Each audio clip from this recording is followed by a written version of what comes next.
السلام عليكم ورحمة الله وبركاته. أهلا بكم. مباراة منتخب الفلبين والعراق في الجولة الثالثة من تصفيات كأس العالم. سوف نتعرف على موعد وتوقيت المباراة والقنوات الناقلة وتشكيل الفريق، ولكن قبل البداية لا تنسى عمل إعجاب للفيديو واشتراك في القناة ليصلكم كل ما هو جديد.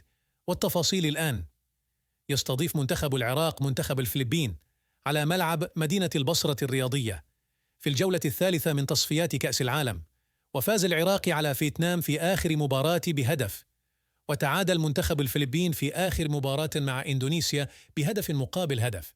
ويأتي ترتيب المجموعة كالتالي: العراق في المركز الأول ب6 نقاط، في المركز الثاني فيتنام ب3 نقاط، الفلبين في المركز الثالث بنقطة، وفي المركز الأخير إندونيسيا بنقطة واحدة.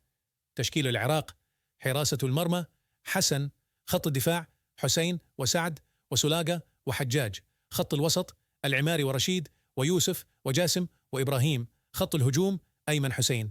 وتذاع المباراة على قناة الكأس وقناة العراقية الرياضية وقناة بي إن سبورت، وتنطلق المباراة يوم الخميس الموافق 21 مارس في تمام 11 بتوقيت الإمارات وعمان، 10 بتوقيت السعودية والعراق والأردن وقطر والكويت وسوريا، 9 بتوقيت مصر وليبيا والسودان وفلسطين، 8 بتوقيت الجزائر والمغرب وتونس.